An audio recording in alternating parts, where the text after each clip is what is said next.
Hey, good afternoon. Welcome to the Cruise Amigos. Well, it's afternoon for me. It's noontime for Amigo John up there in Minnesota, and the pain in the butt Cruise Amigo Martin over there in Manchester, England. And hell, it's nighttime for him. Well, it's 6 o'clock. It's dinner Evening. time. How's that? Evening. Yes, there we go. Now listen, before we go any further, can we adjust this screen because it looks horrible? That's better. That's better. Okay. Okay, how's that? Is that better? That looks better. Yeah, John did that. I didn't. So, John looks like he's in a music shop. Well, no, let's not do that. No, let's go back to the same size. Yeah, that's fair. So these are my guitar. When I'm sitting here and not doing anything, Martin, these are my guitars that I play a little bit. They're my personal collection. Okay, now I have to ask a question. Am I allowed to say what you told me just before we went on the air? No. Okay. Sorry. All right. John is in his store, manning the store. And I am, unfortunately, I'm at home. That sucks, but that's neither here nor there. I'm going to be home for a month this time, Martin. Oh. Wow. What's going on there, Chillie? Is there no bargains out there? Well, I have some medical issues that I have to take care of. Oh, mate, well, that's more important. Make sure that gets sorted. So he got a cruise. He got a cruisectomy. I'll fill you in on what's been going on. First of all, I went to the pulmonologist. That was pulmonologist to try to get something to do with my breathing, to get the breathing back to normal. Mm-hmm.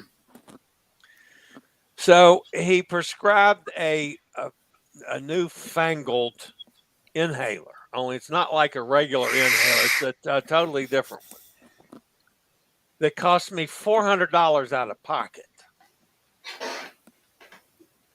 Now, wow.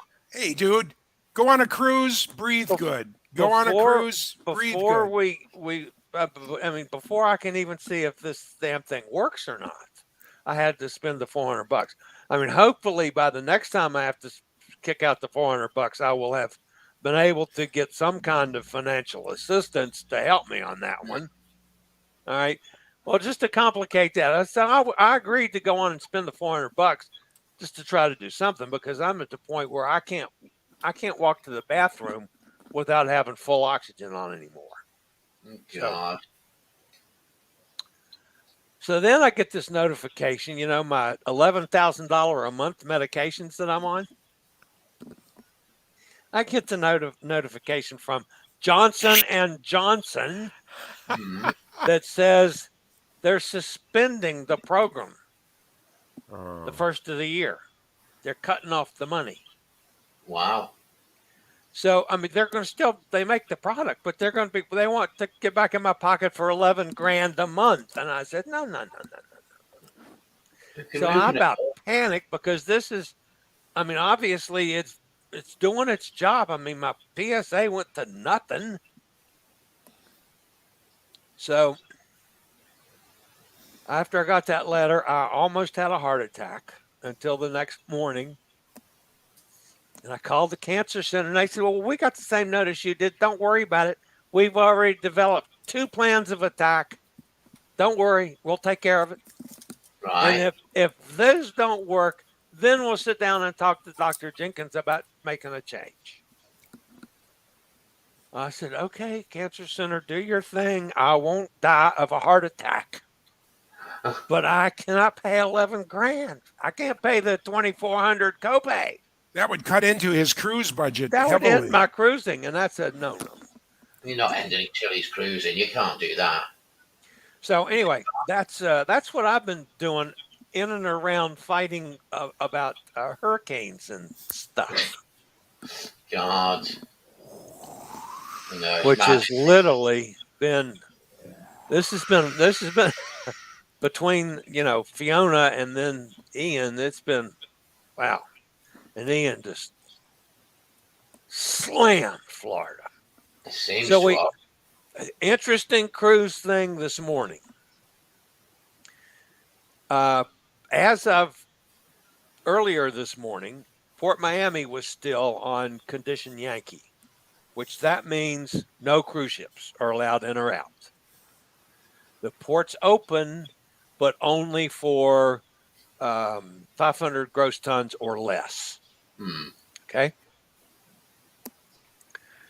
So Carnival Sunrise is supposed to come in this morning and sail this afternoon. Nope. So they're sailing around in a circle off the coast of Florida because somebody had told them that they thought the Coast Guard would open the port by 8 o'clock this morning. No chance. No. So Carnival sent a notice out to all the guests that says, delay your arrival to embark on the Sunrise today, the 29th, for 2 hours.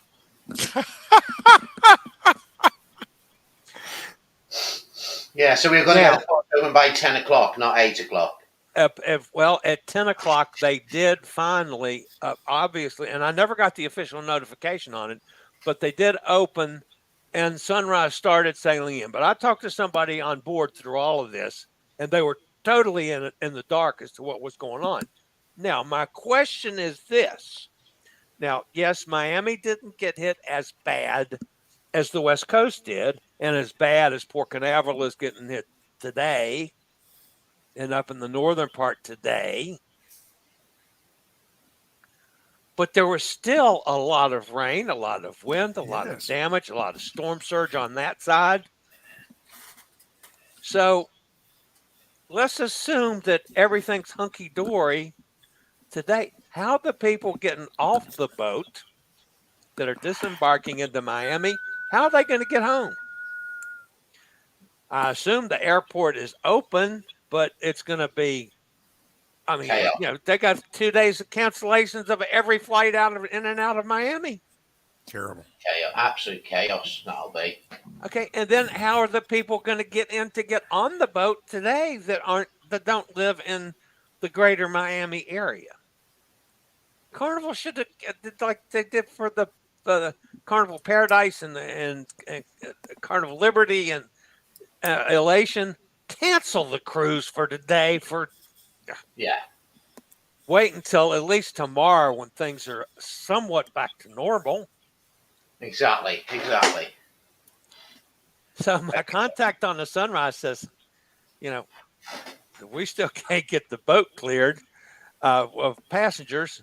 So she said, I'm hiding in my cabin until we sail. Because she said it's going to be a mess. So God. Wow. Good. And I have a feeling they're going to sail at about 10% of what they were expecting. Actually, it'd be fun. It'd be fun to be on a ship with 10% of the people. That'd be an interesting experience. I'd love to transatlantic or something, on a really light ship just for the experience. Yeah, on an empty ship. Yeah. Well, when we did Virtuoso, that was 900 out of 6,000. Yeah, pretty close. That was pretty close. Pretty close. Yeah, it wasn't. It was different. It was totally different. It was like you'd walk someplace and you wouldn't meet anybody for a little while. Yeah, like a ghost ship. So, what's been happening on your side of the pond, there, Amigo Martin? Well, a few different things. We've got we just heard the MSC Seaside. The Seaside is going in for dry dock. So their last cruise is being cancelled. So we've got some passengers on that we've got to try and rebook. Interestingly, they've got a lovely offer, which is they're offering you can move into a cruise. They say the same duration, the same destination within the same time period, and there'll be no charges. But because it was a 6-night cruise, there's no 6-night cruises. Yeah. So how does that work? So that was an interesting one that we're waiting on hearing from MSC. Yeah. We were down at a conference last week for river cruising. So we got a bit of an update on rivers, and there's 10 new ships coming out this year on the rivers, and then the lovely Amma Waterways, for everybody at the conference, they gave us all a free cabin. Sweet. Did you sneak my name on the list? Oh well, I would try, but I'm sure Stan would actually go. He's never done a river cruise. I think he'd be. I think I'd be divorced. But yeah. So it was like there's 11 dates that you can go on between now and like middle of November. Wow. So we're trying to work it. The one we were looking at was on my birthday, which was from Vilshofen down to Budapest, 7-night cruise, beautiful cruise. But we're looking at the flights, and the flights are bloody expensive. Oh yeah. £500 to go. Well, you know, John B. coming across Munich to Manchester. It's an hour and a half flight. £500 one way. And it's only $1,200 from Fargo through Minneapolis through Amsterdam to Munich. Yeah. So that's Wow. round trip. I mean, that's round trip. Ridiculous. And that was just one way. It's just like I've been trying to fathom it. So there's another one we can do, which is the reverse itinerary on the 7th of November. But we're trying to work that out because I think I told you guys that we've been offered a fam trip on, what was that? That one's with APT Travel Marvel. And we're going to do the Vienna to Amsterdam cruise, the 14th of November. So we're going to, hopefully, if things go very well, we will have 2 Cruise Amigos river cruise shows in the next 4 or 6 weeks. So that would be awesome. We've not done that before, have we? I don't think. Are you going to take No. Janine along just kind of as your tour guide? Janine, I'm sure Janine will pop up there somewhere. I'm doesn't sure she will. Oh, yeah. She gets about. But yeah, so actually, let me close that door because that although it's lovely and sunny, Janine is my last queen. Now that, yeah, the, that's queen. now that the queen has died, Janine is my last queen. Yes. Yes. Well, no, we need So that's that. So, but yeah, Janine is. I love Janine. She's fab. So yeah, that's that. What else have we got? Well, now I think that's terrific because I've never done a river cruise.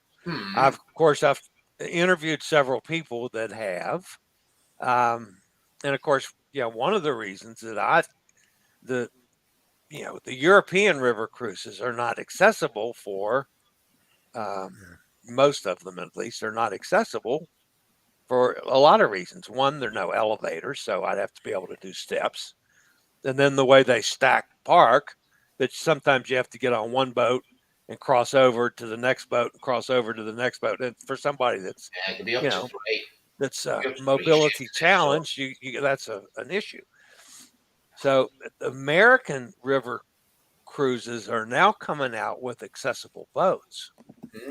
So that'll be interesting. I may be able to do a river cruise over here, although you guys are you've had the market on really class river cruises, so I'd love to be able to do them over there. But yeah, well, you never know what happens in the years to come. But the problem over here is it's the locks, and how far they can go. Like Amma have got the Amma Magna, which is a double width boat, but it can only go so far because of the locks. Yeah. So it can't go all the way down from Amsterdam all the way down to Bucharest because of the width of the locks and things. So, and that's like it's a double width ship. So that's about. I'm not going on that one, unfortunately. But yeah, they were talking about that. But yeah, rivers totally different. I mean, I've done a couple of rivers, as you know. I mean, well, you may not know. I used to work for Scenic and Emerald as their reservations team leader. So I've done Emerald, I've done Scenic. I've done a Rosa, which is a German cruise line. So that was a nice one. And then what else have we done? I've had a day on Riviera on one of their ships, and then now these 2, which have come literally in the last week or so. So it's a bit mad. So it's just a bit weird that they've come on. But I thought, as soon as they said, I thought, oh yes, we need to do that for the Cruise Amigos show, because it'd be like, we've done the ships, and hopefully the Wi-Fi will be good because you're on land. Yeah. So we shouldn't have any issues with like dodgy satellite signals or anything. You just have to me at the end, So, but yeah, we'll try and put some stuff together, and I might sort of get a bit of a video put together prior, where we've been so far, so you can see some of the excursions and things, because it's totally different river cruising, because you have excursions included, set on practically in every port with most cruise lines anyway. So now is gin? I know that beer and wine are included, but is gin an extra on a river cruise generally? Yeah, you get beer, wine, and soft drinks with your lunch and dinner. But your anything outside of that, so all my gin that I'll be drinking, you will have to pay for. So Can you bring it on board then? Because you're stopping in town after town. Can you just bring a bottle on with you? I'd imagine not. I've not tried. Maybe we could try it. No, I might get chucked off at the next. I'd say the next port, but it could just stop on the dockside and just throw me off with my suitcase and everything. Yeah. Or fill your colostomy bag with it. I mean, Yeah.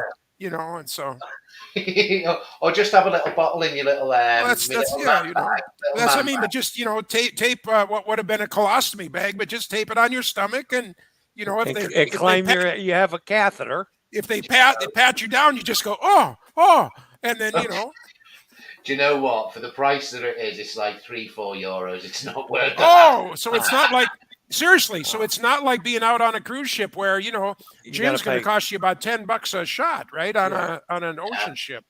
Well, the ones I've done, it's always been like €3 or €4. Oh well, But then you get some river cruises where it's all inclusive, So like Scenic are all inclusive, Uniworld, So, but go on, he's chomping at the bit. He's not. Yeah, I actually have two questions for you because you said something, and maybe I've been doing it wrong all these years. probably. AMA waterways. AMA waterways. You've been Over saying here, AMA. We call it AMA waterways. We call it AMA waterways. So it is you over there. You guys call it AMA. Does AMA call it AMA also? Yeah, and what's his name? Is it Jamie? Jamie from AMA Waterways was up on stage and he called it AMA. Okay, then I've been doing it wrong. Yeah, so Stand corrected. Of course, we also say cup of tea rather than cup of tea, so it's only logical that they'd go Emma Cruises. All right, how do you pronounce the cruise line spelled COSTA? Costa Costa. Cruises. I was corrected, and somebody said it's Costa. No, Costa it's not Cruises. It's Costa. only I would say no, only because when the ship sank, we heard from broadcasters worldwide about it, and I never heard anything but Costa Cruises. That's what I thought. Yeah, so definitely Costa. Definitely. It's Italian, which the Costa isn't it Costa Greek though, or Turkish? Yeah, and where it comes from, it means it won't cost you much. Well, I don't know with Costa because Costa is very cheap, and I said it won't cost you much. Have you done a Costa cruise? No, I've not, but I would like to. Yeah, I'd like to too. I haven't either. No, I've been on one for a few hours, and it looked very Emma, not Emma. Mike says Emma, not Emma. Yeah, Amma Waterways, Amma Waterways, not Emma Waterways. Yeah. So no, it's just different. I'm experiencing different cruise lines now, and because although we were talking about cruises and river cruises, you're not with an ocean cruise. You can sell the ship as a destination in itself. It doesn't matter where it's going. You've got the Med, Beast and Med, whatever. But river cruising, it's not. It's about the destinations because the ships are pretty similar. If you look at all those ships sailing up and down, the long ships, same weight, just got a little difference on the side. But it's about the destination. The destinations are amazing on river cruises. Now I know that the lower cabins, have windows that are sort of like tits high, but what is it? But an inside cabin on an ocean crossing, people do because they're out of their cabin all the time. But is it really worth the difference in price to have the floor to ceiling windows or the little basement windows? I think it depends on how you feel. I mean, the cabins that we're going to get is one of the little windows. Length of the cabin, height. Now you're more or less on the water line. In fact, you are a little bit below the water. Now I've been in one of them, and it's fine. Because a lot of the time, let's be honest, if you're on a river cruise, you're going to get up in the morning, you're going to have breakfast, and you're going to go out on your excursion. You're then going to come back. You're probably going to have a bit of lunch, and then you might nip into town, have a little wander around a little bit more, and then the ship's going to set sail. You're going to go for dinner. Then you're going to have a bit of entertainment. Then you're going to go to bed again because the next day is going to be another day of exploring and things because it literally is. every day you're in a port. There's no sea days or no river days. You're literally in a port, and some days you're in two ports. Yeah. So it depends. I mean, we were looking, and we may upgrade, but it's not a step out balcony. It's literally Julien French balcony. You literally can open the door left and right, and then that's it. A couple of the ships do have a couple of step out balconies, but not many. But is it worth it? Do you know what? In all honesty, I'd say probably not. Okay. Unless you want that where you're going to spend a bit more time. We don't think we're going to spend that much time in the cabin. I mean, although I've done some places we're going to be going to, we're going to be out every day, exploring and walking. You can do biking, you can bike between. One thing that I quite fancy doing is biking between the two ports, because there's one day where there's two ports of call and you can cycle between the two and the ship will sail, and meet you in the port. And I quite fancy doing something like that, something different. But So if you had a choice, two cruises lower deck versus one upper deck, you'd take the two always. yeah, on river, I think. On river, that's what I'm talking about. On a river cruise, that you still have a panoramic window. You can still see out, except when they're docked, of course, when they're right next to each other. But when the ship is underway, so you have ambient light and everything. It's just that you're down in the ship. But if the price is like 2 for 1, you'd much rather do two in the basement than one upstairs. On a river, probably, yeah, because river is a lot more expensive than ocean cruising. Well, that's what I'm looking for, to save money. And I know it's quite expensive. I mean, the difference in price, there's two levels of service, not service. The service is the same, but two levels of cabin. And there is quite a difference between floor one and floor two. The one way, I mean, the lowest grade cabin we could get upgraded, it should be £615 each to upgrade from the lower deck to just to have a sliding window. And me and Stan were discussing this and going, is it worth it? But there's an offer on, so you've got 50% off, and that's for everybody at the moment. With them, you can have a balcony for 50% off the upgrade cost. That's a lot of money to spend just for a view. Well, you add that to that's £1,200. $1,500. Yeah. UK, you can in the UK at the moment, you can get like a weekend going to the Canaries, fly out, join the P&O Azura, and away you go. So it's like it swings and roundabouts sometimes. I think it's what you want at that particular time. I don't think it's going to be worthwhile doing it. I think it'd be better to just keep the money, and at the moment it's going to pay for the bloody flights at the moment because of the cost of the flights if we go on that one. Yeah. Although me being a travel agent, I had to look, didn't I, in the weeks before, and the week before the flights go down from, it's going to cost like £800 for the flight, it goes down to £250. And it's don't you hate it? And it's like there's a cruise we can do, potentially we might move it to that one rather than going on my birthday, but me being me, I'm not cheap or I'll splash out when I need to, but I'll sit there and begrudge it. And what we wanted to do was have a couple of nights in Munich, so we looked at Munich for hotels. It's the weekend, and there must be the Cura on over there, and there must be Bayern Munich must be playing or something. Yeah. 2 nights, £400 for an Ibis in Munich. In Munich, yeah, but there's an Easy Hotel. Get the Easy Hotel. Easy Hotel's £340. No way. There must be something on that weekend. Something's got, because usually Easy Hotel 40, 45, 50 pounds, and I love the place. I love them. Well, I looked, and again the week after, and it was 2 nights. It was £120 at the same hotel. Wow. Do I begrudge paying out that extra money? Do I begrudge it? And I was like, yeah, because that's more holidays for me. Yeah. Well, totally. I kind of feel the same way. Totally get it. The only special thing was it will be my birthday when we'd be there, which would be really nice because I'm 48 this year, and I've never ever been on holiday on my birthday. But now, for your birthday this year, you are growing hair. Is that not correct? I keep trying, yeah, but it doesn't. I have to be very careful sometimes, especially in the morning, because if I bend down like that, the people. Honestly, I have some stuff for you here. I got some Snickle hair tonic. All you have to do is rub it on, and it'll sprout and grow like grass. Just send me 25 pounds and a box from a Cracker Jacks, and I'll ship you some. Listen, do you know what? At my age now, I'm not bothered about going bald. You know what I mean? I think it looks like maturity. I mean, you guys are older than me, and you've both got better heads of hair than me. You know, and there's like, what, 10, 20 years on us? Do you know what I mean? It's like, whatever. I hear you. So, All right. Now, I am thrilled that we're going to do some river cruise shows. I think that's fabulous. I really like that.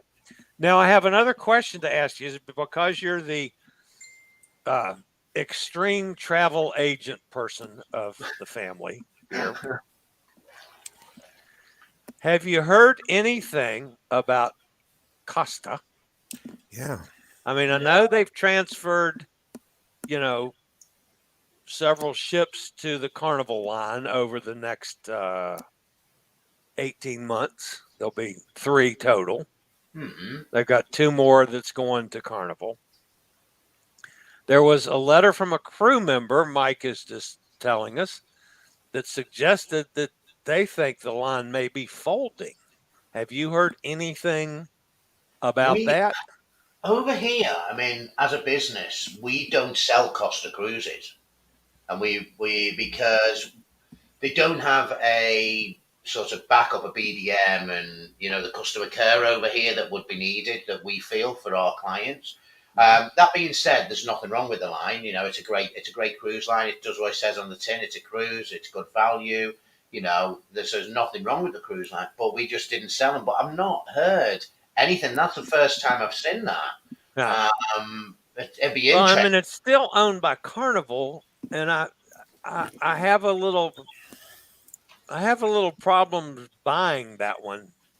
I'm thinking that might be an error, Mike. Let me see if let me check on some of our folks over currently here. Laid up. Is that true? There's no Costa ships in the sailing at the moment? That's what I'm looking for. Hang on. Let's look for sure there are. Costa Firenze. Okay. Yeah, Firenze. Yeah, it's sailing. Okay.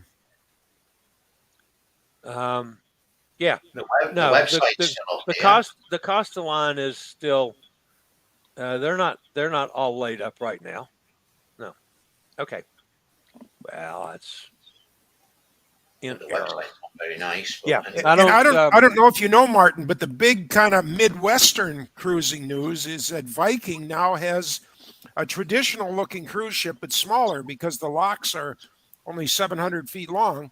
But they have a ship now, and you can cruise from New York up the entire St. Lawrence, past Niagara Falls, from one Great Lake to the other, until you get to Duluth, Minnesota, which is just a 4-hour drive from me, 250 miles away. At the very, Lake Superior's got a long neck that comes down to Minnesota. And you can actually take that Viking ship from Duluth, Minnesota to the Atlantic Ocean. Viking Octantis. Yes. Now, pricey, but let me add a caveat to that. By next year, there will be 2. Because Viking just took possession of the Viking Polaris, sister to the Octantis, and wonderful. It is on its way to the Great Lakes. Well, that's really neat because right now it's very pricey. It's more expensive than a Mississippi River cruise boat. But if we can get a couple more boats sailing and the blush will be off of it, the first blush, I think this is incredible. You've always been able to take the grain ships. The grain ships that come take a few passengers, but they don't have any stabilizers, and they make one meal. I mean, you eat with the crew. It's an adventure, but not exactly a cruising adventure. But now you'll be able to, it's 7 or 8 days from Duluth to the ocean. And then, of course, from there, you can hop on other ships. You can do whatever you want. But what an exciting thing to be able to go through all 5 Great Lakes, through all the locks and the dams that are there, and see the St. Lawrence Seaway. It's a completely different, it's kind of in between. It's not river cruising because the river where there's rivers about a mile wide. So it's not like the European rivers that you can reach out and touch, but yet you are experiencing. And the other thing that's quite interesting is, there's a lot of sailors, merchant marine guys that have been on the ocean most of their life, and they come into the St. Lawrence and come up into the Great Lakes, and they get seasick on the Great Lakes. Wow, yeah. They haven't been seasick anywhere in the world, but the chop is different. And of course, with Viking, they've got these awesome stabilizers on it. It's like, riding an escalator or flat escalator at the airport. But of course, the grain ships and stuff have no comforts like this. So, but it's amazing that people who've been on the water for their life get into the Great Lakes and all of a sudden they're not feeling well. So praise the Lord, Viking has brought legitimate, full-scale cruising, and you can actually stop in Minnesota, Wisconsin, Illinois, Canadian ports also. Goes to Chicago. Chicago. Imagine being on a cruise ship in Chicago. So we got to get you over here on one of those, Martin. We got to get you on that ride. Have they done the prices yet on that? I mean, I can see Russia, I can see Asia, Ukraine, Egypt. I've got the Mississippi. Yeah. On the Polaris? What are you looking at? Let's have a It's got to be on the Viking. Octantis is the name of the ship. Yeah, Viking. But it's a beautiful ship. It's just smaller scale. It's in that way. Although there are cabins with balconies, but other than that, it would be like cruising on the original Carnival ships and things like that as far as size and comforts. What's this one? Undiscovered Great Lakes, Thunder Bay to Milwaukee. Yeah. Okay, so Thunder Bay is just up from Duluth. It's on the Canadian side. Thunder Bay is right at the Canadian border. And that's only 2 Great Lakes in, because that's only going to take you across Lake Superior. You're going to go past where the Edmund Fitzgerald sank, and then down through the locks, and then down in Milwaukee is, of course, just north of Chicago. Big beer town. That's where many of the beer flavors in America have their home. And that's 8 days, 2 countries, £5,695. So $6,000. Although the pound and the dollar are coming closer, it's still about $6,000. Yeah, we think somebody's knackered that off this week, haven't they? But I'm telling you now that now there's going to be 2 ships, and I predict now we got to get at least 2 different lines, so there's a little competition. And like I said, when that first blush is off for the people that have been waiting with money in their pockets, I think you're going to start seeing that you're going to be able to cruise the inside of the United States and Canada. Certainly never like a Costa price or a Carnival price, maybe, but hopefully a Holland America type of price. Yeah. Be interesting. She'll be leaving shortly and going to South America for the winter, for our winter. It's hard to sail on the Great Lakes in the winter. It's difficult to be sailing. You got to have 10 or 20, staff members out in front with ice picks. Foraging the way, so it really slows down the travel in the winter. Yeah. Wow, amazing! I'd love to do something like that, something totally different. So then maybe you can get the Cruise Amigos to meet on one. That'd be awesome. We'll give you a call out. We will be available whenever you want. Dear Viking, these 3 guys would be great on your ship. We promise. Yeah. We would. We'd be good boys. We bring it all to life for everybody. Well, I keep telling my agent, nice to have an agent that's trying to get me sponsored, get my show sponsored. I keep telling them, the hell with sponsoring the show. Let's sponsor a cruise. Let's sponsor a world cruise. I'll be happy to broadcast all over the world. We're never, we're never going to find 30 people that can go on the world cruise at the same moment that you can go on the world. It's just. I will make time, John. I will make time. I can take my laptop and work from anywhere. Yeah. We're going to put our cannabis in vending machines. I don't know if I can stuff the vending machine full enough that people can keep taking the product out while I'm on a 100-day cruise. Hot vending machines, I like it. Oh, there's vending machines now. Unfortunately, at the moment, the one we're looking at, one machine, $17,000, but it does age verification. It does age verification, takes cash, credit cards or coins, gives back cash or coins. So how long would you have to use that for to get your money back on the 17 grand? Well, there, rather than time, you'd have to think about volume of the product rather. And you got to service that machine. Well, that's what I mean. So to kind of break even, we're going to have to do maybe $80,000 worth of business. So, Wow. If you did 10,000 a month, that would be 8 months. But if you do 5,000 a month, it's, twice as long. And you still have to service it, like Chillie says. You got to be there. Yeah, somebody got to go fill that sucker every 5 minutes if you're going to get that kind of money. Yeah. You might as well just stand there and give it out. Forget the machine. What you need to do, you got to have 25 of these damn things. Well, that's spread all over a route in Minnesota. So you got to have $8 bazillion, and then you hire some schmuck to go stuff pot in each machine. That's right. And it is not pot, it is cannabis. I know, but I can't get away from calling you a pot farmer. I'm always going to call you a pot farmer. Somebody the other day, somebody too called me up and said I had a pot store. And it's like, well, I guess you're right. So, He's finally agreeing to it. How long did it took him?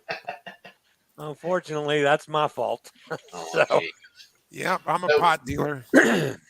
John, have you got anything in the pipeline for where you're going yet? Or are you still stuck in? Right now, I am literally stuck here 6 days a week, long days. Yesterday, it started at 10 in the morning and it was done about 10 at night. And I am happy to do it.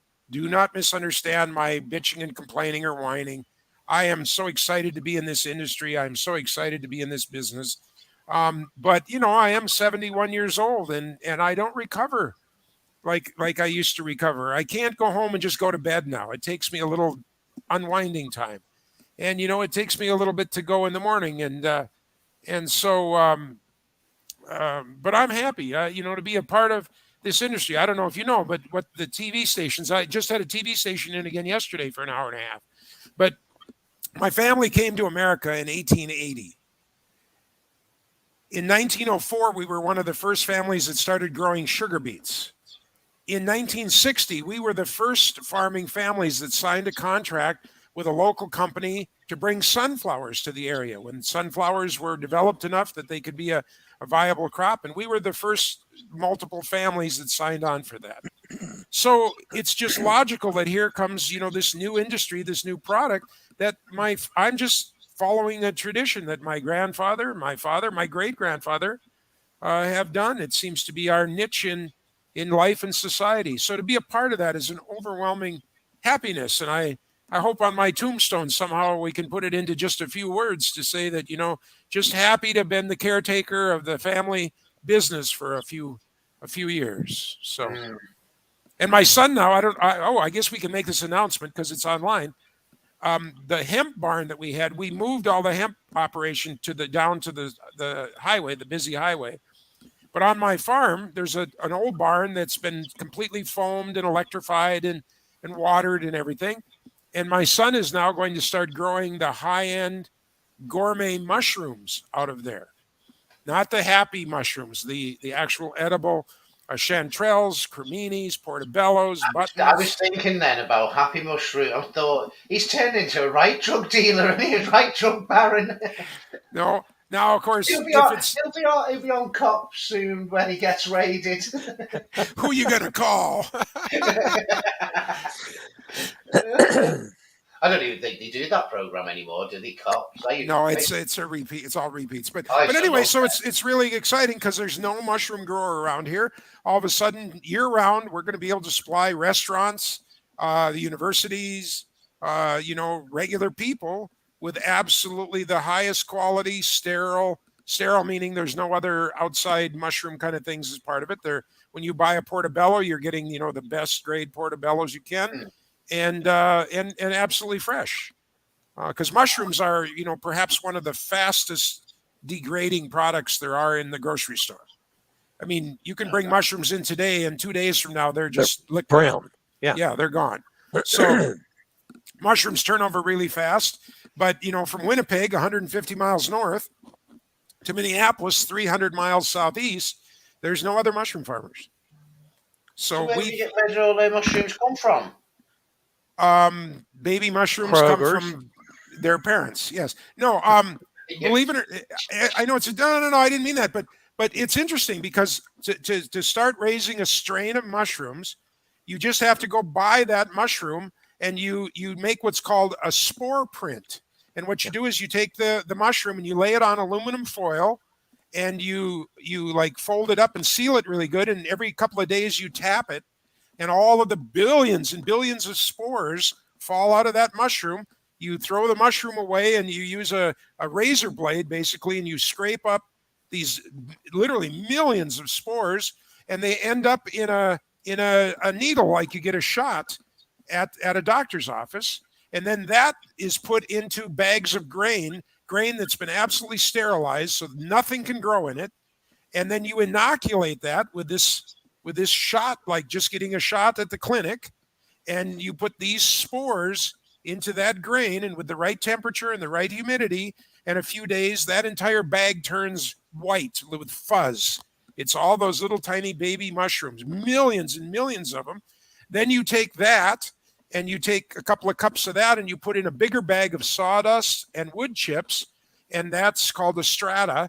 But you put that in there, and then there's holes all around that bag, and they call it, like a little pin coming through the hole. And if you're doing oyster mushrooms, they'll make a big growth right on the side of the bag. If they're the mushrooms that are a stem and then a cap, they're 20 or 30 of them will come out of every hole all around the bag.